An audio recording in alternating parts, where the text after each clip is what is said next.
Brother, when I tell you, I have been weirded out by these people this whole season. But this batch of episodes have been the most relatable and kind of triggering that I've seen this whole entire time. Oh my god. I don't know if it's comforting to know that these people are not aliens but human. That's me. But I really feel like these episodes have given me a lot to talk about, and I really am excited for the discourse this is going to inspire related to so many different issues. We're going to be talking Love is Blind episodes 10 through 11. My name is Ruth Seneca. Welcome to this casual channel where we literally just sit on the couch and just talk like we're like on FaceTime. Emphasis on the casual, emphasis on the casual. There are professionals like covering this season in a much more serious way. I am just a girl making observations about things that I relate to, okay? Sorry in advance for my loud neighbors, and then in turn, my cat, who is triggered by my loud neighbors and needs attention to be soothed. I am so sorry about that. But if you could also be sorry for me, I would appreciate that. One like does, in fact, equal one prayer. Comment below first impressions of these couple of episodes. It helps out my channel and YouTube a lot. If you could give this video a hype. I've gotten a couple hypes over these past couple days, and I so appreciate it. Thank you to my hype beasts. Thank you so much. I appreciate it, and I appreciate you for real. So let's get into the standout moments about episodes 10 through 11.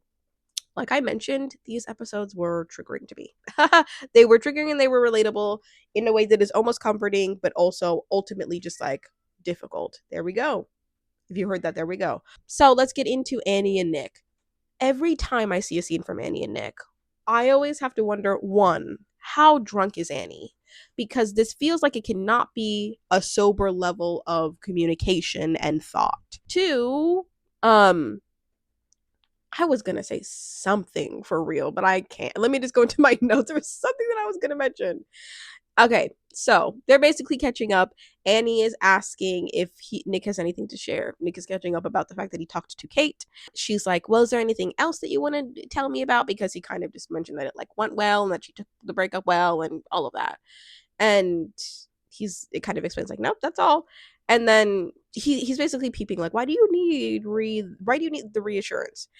Annie then kind of like, after Nick is kind of like poking and digging, Annie says, I just don't feel like you love me as much as I want you to. In these moments, it's weird because Nick is communicating and thinking in a way that I like fully see and honestly sympathize for him. Oh, damn it, Annie, you made me sympathize for Nick. I don't like that man. God. So I'm over here sympathizing for Nick because like he cannot win in these situations. And it's so hard to watch the beginning of these conversations because it starts from a place of insecurity, and he asks a question and she kind of like denies what she's feeling, but then it eventually comes out after the whole like, I don't think that you love me as much as I want you to. He gets frustrated and he's like, well, I mean, I helped you out for 5 hours today with your salon. If that's not love, then what is? If that's not music, then what is? Shout out to the NBB fans. After that, she's like, no, I'm happy. And I am happy. I love you. I love you. I love you. I love you. I love you. Like, honestly, if you counted the amount of times that she said, I love you, like if you were to make that a drinking game, your stomach would be pumped. Your stomach would be pumped. So then Nick kind of digs further after that. He's like, why would you say that though? Like, why would you say that? And Annie's like, I know I'm happy, but you're never there for me. Huh? She's like, no, but I love you. But I love you. I feel uncomfortable in these moments, not because I have to sympathize for somebody I deeply dislike, but because it just is like you're realizing that you can't win.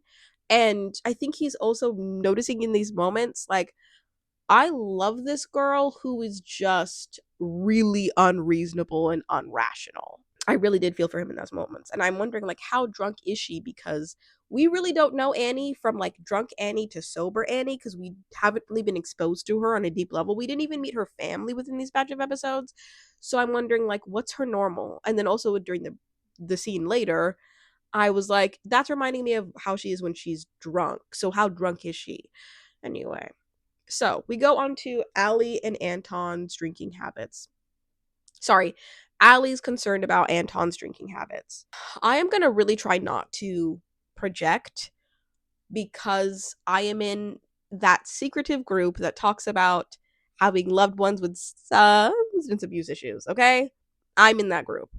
And we talk about things like this all the time, once a week. And whoa, I'm going to try not to make this so much of my experience and to be objective. But if you would like to hear about my experience with alcoholism, I do have a video on my third channel, my little secret channel that I post like every thought in my brain. It's just me talking about my experience, how I've grown, and about the things that I've learned about being a loved one to somebody who is struggling. Back to the scene. So they're kind of chilling around the apartment. And after she says, like, the trash kind of smells. Like basically hinting like, hey, could you take the trash out? It's gross. Um, she's noting, basically all of the alcohol in their fridge is gone.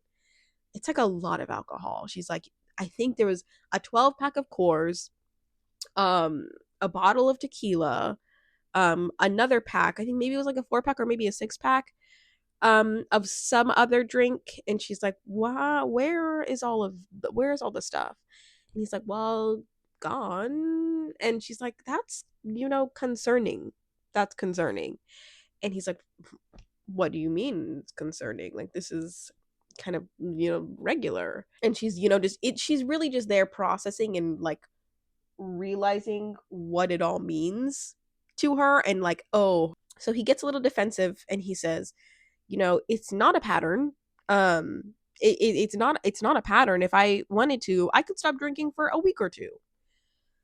The thing is, when people like start off with, I'm not this, I could do this. If you do like stop drinking, if you like have a tolerance break, that's what a lot of addict language is like. Oh, I can take a tolerance break and I'll be fine. Yeah, okay, you'll be off of it for a week, but then you'll go right back to doing exactly what you're doing. So exactly what does that prove? Like genuinely what, like, wow, I'm going to try not to get upset, but I feel really this is heavily relatable. I can stop drinking for a week. Like, what do you want me to do? It's like, okay, why do we have to go to the extreme of like, I could stop? That to me indicates like, that there's something. Why would you automatically go to, that's really interesting. So she's like, I think at a certain point he asks, like, what do you want me to do? And she's like, you're a grown person. I don't want you to do anything. Like, you're grown. Make your own decisions. And I think that is such a mature response, because from what I view from these meetings, a lot of this stems from when you notice that somebody has a problem, the first thing that you think of doing is, if I can help, I'll just tell them what to do so that I can see like healthy habits. So the fact that she was like, I'm not your mom, I think is so great, because it, like, honestly, a lot of people would not have that stance. A lot of people would be like, yeah, stop for maybe a week, see what the heck happens, because this is a lot of alcohol you're consuming. As much as I'm like saying these things in relation to like my own experience, I can't speculate whether or not he has a problem. Like, the only people that really know are his loved ones and the people that know him best. Like, it's not going to be Netflix's audience. We're all speculating based off this footage that we see. But based off of these signs, because he felt like under attack. He kind of felt under attack after she said, I'm concerned. I kind of feel like the things that he's mentioning, just as somebody who has a loved one who has these problems, it's like she's right to be concerned. It's scary. Okay, so yeah, so he feels under attack and he's like, I haven't given you any shit for any of your cleaning habits. Like, is this a normal week for you not picking up after yourself? And she just goes, yeah, it actually is. This is normal. I don't. Which is crazy. It's like, girl, are you like allergic to picking up after yourself? But it also is almost respectable about how direct and honest she was being about, like, yeah, I don't do that.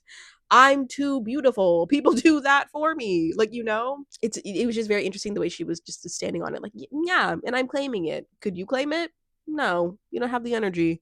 And so he says, that's a whole like, well, what you want me to do? She says nothing.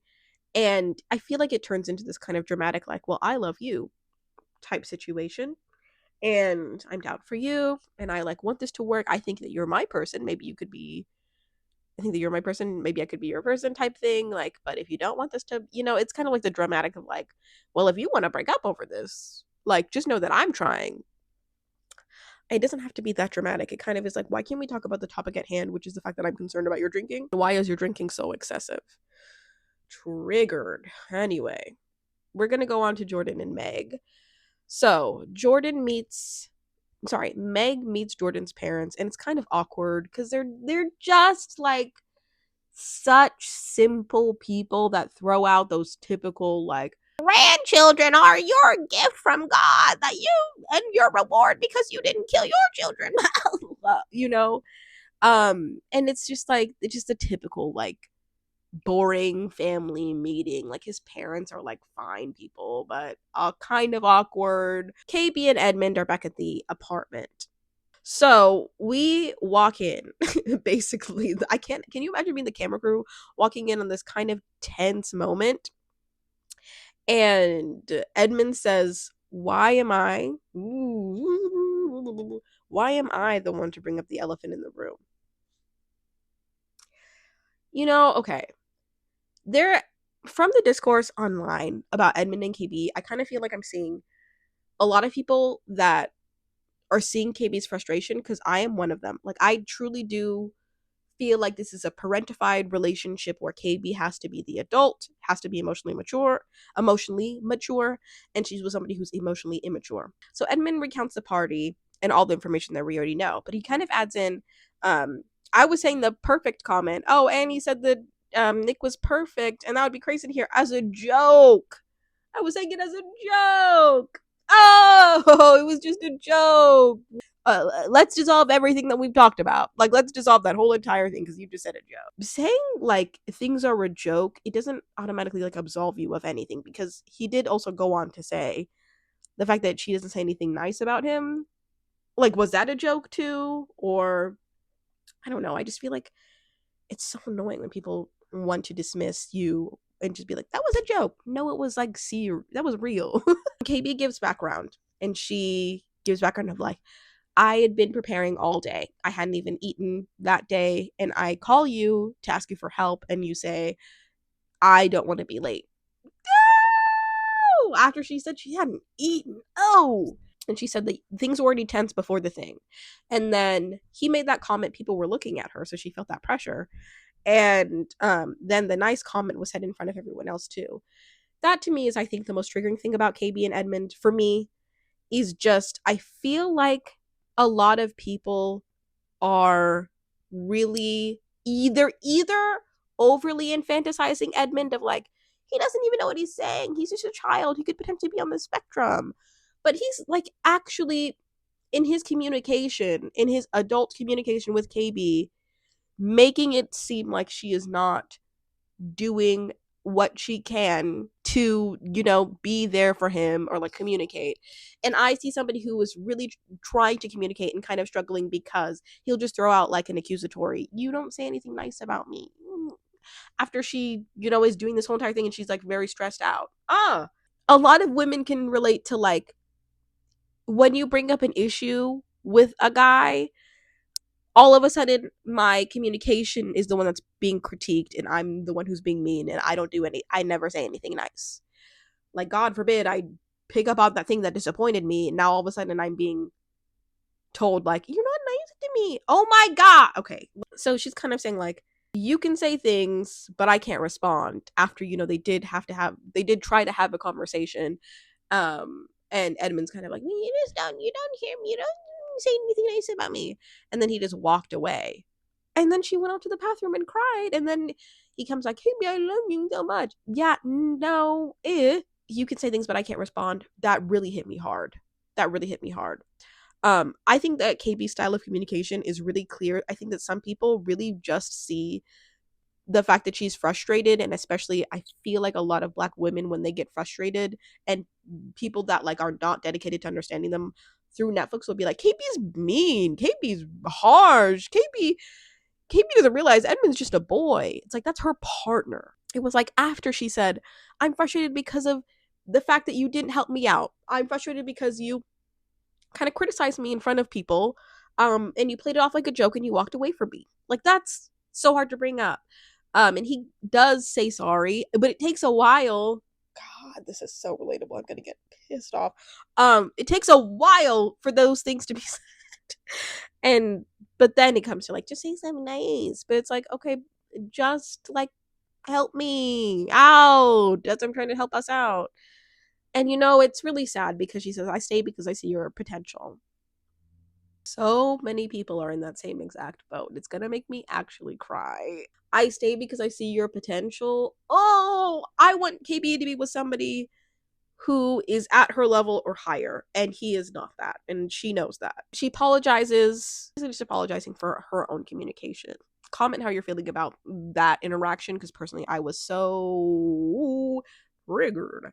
We have Madison and Joe. The families just keep getting intertwined in this mess.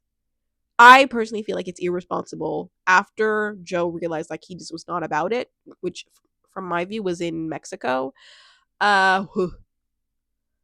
I just feel like meeting the families is so difficult. Like when we get into the families, Madison's family makes sense for her. Her sister is like the most annoying, seems to be like one of the most annoying people you would probably ever meet. The mom is like basically just a carbon copy of her. They're like, show the ring, show the ring. It's all about like, show the ring, like, oh, we're gonna have babies soon. You don't know him. He doesn't want her, much less a copy of her. But then he does get a little bit insightful, a little bit deep, and say he tells a story of being in a past 5-year relationship, and he was miserable, but he got engaged, and he just couldn't go through with the engagement. That is old habits. Am I right? Old habits. Like, what does he look like when he's happy? So the mom says, Madison must really like you because she doesn't love easily. Are we sure about that? Are we sure about that? Because I don't think we're sure about that. I'm not sure about that. And she said that she doesn't want her daughter blindsided. Well, Mama Madison, just you wait a couple of episodes. Not even episodes, scenes. Just feels shitty. So we have Allie meeting Anton's mom. Boring, traditional family values that they share, that they're bonding over. You're like, okay, cool. I guess they're going to get married then because they think the same, I guess. But Anton's kind of a liar. Anyway, Nick and Annie. Nick says that they were not in a good place that night, and then Annie admits, it was it was because of me and my drinking too much. It was. He said that it reminded him of the argument that they had on their vacation. He says, I am happy with you, but it was my breaking point. And he said that the wedding is not something that he wants to do. This was crazy because you could see the physical impact this had on it, the emotional impact, which felt physical. She was like, no, but wait. It was kind of like literally, but like, no, but wait. And she's kind of just bargaining with him, like, I don't need you to tell me yes. Like, I don't need you to tell me no. What do you need then? She's like, you're Nick Amato. You do everything. Why not do this? Ooh, and he's like, you can't make 1 + 1 equal 3. She's like, you know what? Watch me. It's really interesting to fully agree with Nick in these scenes. Like, it's, the thing that he said, how can your love for me be so deep and also so shallow? That's what it feels like with Annie. Like, she's so intense. That's why it feels deep, but it's just intense based off of shallow things. Because she just wants to be married. And this scene was a self-fulfilling prophecy because she worried that he didn't love her as much as she loved him. And she was right. So then when she's taking it out on him, like, oh, I knew that you were going to do this. Was this your plan all along? And he's like, what? No. She predicted this. She knew that he was going to leave. That's why she was freaking out so much. I really like Dr. Kirk Honda really goes in on these people on these shows, and he kind of predicted that Annie's need for somebody to give her direction was a warning sign, like a red flag. And seeing it in these episodes, because he covers like the older episodes and they come out later, it's really astounding the things that he can predict. Dr. Kirk Honda is a therapist, by the way. He does like analysis of reality TV shows on his channel, so I always go back and watch them, so I have a little bit more like empathy and compassion for these people, so I'm not just speaking out of judgment and like making comedy, because I feel like my channel leads with like humor, but then also empathy as well. So I really appreciate him, like his analysis of these people, because it's really like insightful. The wedding dress and tux try-ons, I don't care about them, dude. I don't. Somebody commented that they skip the wedding try on, the wedding, all the stuff. I was tempted to do that, but since I'm covering the show, I can't. Anyway, the standout for me is, wow, yep, the standout moments for me are Madison's mom saying that she has a good ick barometer and she didn't get that from Joe. I wonder how much she's going to ick at this show. I wonder how much she's going to really walk back on that statement. Nick Lachey says that Anton's mom may be the first mom ever from a Love is Blind like guy's perspective. Is that a shock or no? Because I guess I can kind of expect that, but at the same time, so everyone looks stunning. Well, I guess you wouldn't see like a dad. Well, I was gonna say you wouldn't see like a dad at the wedding dress things, but like typically that's like a reveal thing. But like a mom on the tuck side, I feel like should be more normal, or should it? I don't know. Everyone looks stunning. Everyone looks stunning in their dresses. Joe has a light breakdown because he's just not into it. Like you can just tell he's just like I can't even fake it anymore. And he just walks out of filming. And the minute that the what's that called? The minute that the camera was put on him, you just knew exactly what was going on. We've been seeing it this whole entire season. I kind of do feel for him in that moment because I think it can be hard to know how to like properly proceed when you just know you're not into your partner. But okay, let's get into episode 10. Oh, I did note them. Okay, Madison and Joe finally have a proper conversation about the fact that he's just not that into you. And Joe admits that he has, the breakdown, and then she's recounting before they like sit down, Joe had a breakdown. He told me I'm just not his person, and that he feels detached. That's like the best word for this whole entire thing. Joe has been detached from day one. So Madison is kind of like trying to figure out, like what is going on with him. She's asking him, in the real world, would this have worked? And he's like, no, this experiment took it a lot farther than it would have gone in the real world. Ugh. And she's like, it's really interesting that this is happening after the meetup with everybody else. Like, is it somebody else? Madison. It's so hard. I feel like everyone on Netflix, everyone who's watching the show, is like, oh, girl, we're just grasping at straws. Sheesh. Like, it's so difficult. Because I could see. Apparently, Madison was aware of the fact that he liked more petite women. And I think I could see from Madison's end that being a concern, Ugh. And but they do end cordially. Like I really do like that Madison was, like I wouldn't have gone through this with anybody else. I appreciate you. But it also made me scared because does she have a little bit of hope? Like I feel like she would be the type to want to hook up with him after they've ended things and he'd be like, I genuinely meant it that I'm not into it. Do you know what I mean? Madison. So we have KB and Edmond's fight. Wow. They are fighting in the mountains. I think, okay, KB is just at the end of her rope. So they're doing their little, was it a snowmobile thing? They're doing a little snowmobile thing, and their environment is so beautiful. Oh my goodness. I used to think that I would want to live in Colorado, and then I watched the season, I was like, yeah.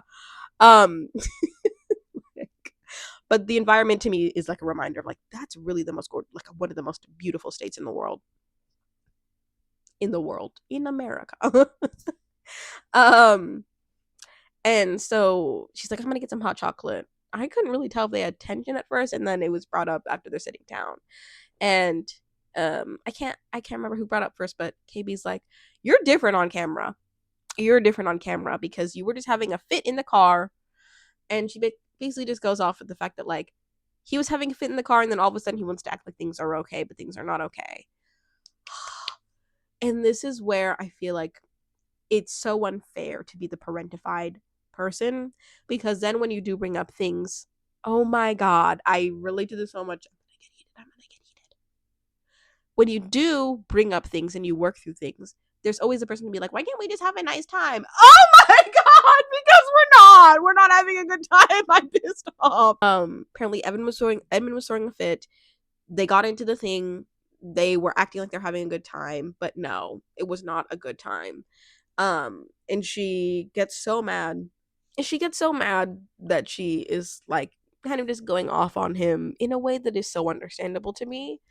Um, and Edmund's kind of just there. Oh, dude.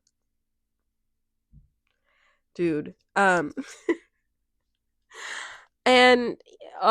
tough watch, tough moment to watch somebody be such a mother, such a mother figure, but they're the person that you want to get married to each. So we have Allie and Anton. They meet Allie's mom. It goes well, but Allie may have let the going out issue slip. Why do y'all bring it up with your families in front of the partner? Oh. Well, I completely forgot the last part of the notes. I have them now. Sorry. I forgot where they left off on the fight in the mountains because I just didn't note it. But we're going to go on to Allie and Anton and then return to KB and Edmond when Edmond apologizes. Jordan and Megan, they're trying on hats. Apparently, it's a thing for Coloradans. What the heck are they called? Let me know. For them to do that at that specific spot. And they have talks about the houses, and she saw another house that day, and about how numerology is important to her. I am open to any sort of superstition for real. I know some people are like, it's BS, who even cares? I don't know, some people like it, some people get hope from it. Who am I? Honestly, I'm a little bit too excited to get into their last conversation, the last scene of this, to even want to talk more about the house stuff. But I did think it was fun that Jordan was like looking at her like, well, this is ridiculous. You're psycho. And she's like, you're not into it? And he's like, I mean, it's a little ridiculous. I think it's great. I think that they show promise as a couple, but I also feel like they might be the type of people to say yes at the altar and then break up like months later because Megan just can't handle having a child. Oh, man. Okay. So, KB and Edmond walks into the apartment with flowers and just apologizes. That's what we like to see. Like that, the fact that, KB was like, that's a man. That's a man that just walked in right here. Man. It's so tough being in love with potential because then the potential sometimes shows up and sometimes goes away. But I really did appreciate that scene because it's so important to show the conflict and the makeup. Whereas I feel like with like Allie and Anton, it really was just kind of the conflict and there was no like makeup. It was just like, I can stop if you want me to. And then it's like, I don't want you to stop. And then nothing happens from there. I think this was such an indicator that KB flat out said, like, I want you to apologize, like, apologize. And he's doing it. Do I think that they're going to last? Honestly, no. And I don't think they should. I think that KB needs to find somebody else who can match her level of clear communication. And I do hope that Edmond finds somebody who basically will just be like his mom and like praise him for every little thing that he does. I think Allie and Anton have this talk in like the beautiful like woodsy area. Colorado's so pretty. Anton's bringing up how people don't stay together these days, and Allie's like, well, yeah, but I feel like the people that stayed in it and tried, like, wouldn't you rather be with somebody who like tried and then just like ended it really, as opposed to somebody who's like trying to just like be with you like for longer than necessary? I think that was a really interesting conversation because it is like a debate of, okay, we are noticing like I guess shorter relationships, but at the same time, hey, if a relationship's going to be short, like some people are really forcing things. And that's really what a lot of long-term relationships back in the day were. People staying together out of like necessity and like not wanting to be there. But like we so equate success to longevity when it's like, should we? I've met so many older couples now as an adult that I look at and I'm like, y'all should not be together for decades, and y'all were. Allie can do better. Allie can do better. I think that Anton's kind of playing up like the best parts of what he looks at in life, and I think that it's a little bit of a facade. I do. Let me know how you feel about Allie and Anton. I think when they go to the altar, I think that Anton says yes, Allie says no. It's apparently after the workday. Jordan has low energy, and at first I was kind of feeling like exactly what Megan was saying, of just like, why are you being so quiet? Why are you being quiet? Like, I want to talk to you. Like, I don't want you to just have low energy. Like, I want this to be like the pods because we fell in love talking. And he's like, well, this isn't the pods. I just got done talking for 10 hours out of the day and I'm tired. Um, and sometimes it's going to be me wanting to just relax at the home with you, and I don't have it in me. And then also she's like, yeah, but I'm tired too. We're both on the same boat. And he says, yeah, but you have a bigger boat. Yes. I really so this is really difficult because I see Jordan's side, but I more so relate to Megan. Like, you can see Jordan's exhausted because a 10-hour day where he's talking to people and he's on Netflix reality TV and he's fostering a like whole entire relationship. That must be so draining. But at the same time, like, as a woman who wants to catch up with her man at the end of the day, like, just get that energy, like pull that energy out of somewhere, you know? But it's so understandable that Jordan is tired. And then also that, Meg is not a parent. Like, he must be so tired as a parent, thinking about his child, caring for his child. Megan's bringing up how, like, her activities she's like worked hard for and that she has put a lot of effort into, and she wants to enjoy the things that she's worked for. And he's like, yeah, I'm not going to be able to do some of those things, you know? Like, you want to go off to Italy. Going to Italy with a child would be a chore. That gave me chills. That made me so sad. That made me so sad to the idea of going on a vacation with a child is a chore. Not because I didn't realize that, like, I have nieces and I babysat all through high school and college, but because something that is so luxurious to one person, Megan, is such like labor for somebody like Jordan. It just makes me actually not want children ever. Like, I wow. Ugh. And also the realization that Megan is having of like, Italy is a chore. Like, I can't imagine being in that moment. And Jordan's being a voice of reason, kind of saying like, I get tired. I have a child.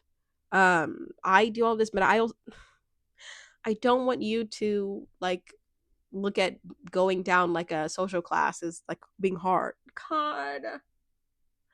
And he was saying it in a way that was trying to make her feel bad, but you can just tell by the look on her face that she's reality sinking in. And she's, it's like the whole, you dated rich guys before and where's that got you? And I'm trying for you. Oh, it's so difficult, but it's so admirable as well. Megan and Jordan, I think they both say yes, and then I think things go downhill after. I don't really see them working out. I feel like she would have needed to been with somebody with a child before to know how this actually works, Anyway, that's all. Please let me know how you're feeling on Allie's concerns about Anton's drinking habits, how KB and Edmond communicate, Madison and Joe, how are you feeling about that whole entire thing that happened? Do you watch the wedding dress and tux try-ons? And then Megan and Jordan, are they going to stay together or not? Wherever you are, whoever you are, whatever you're doing, whatever time of day it is. I hope you have an amazing morning, afternoon, or night.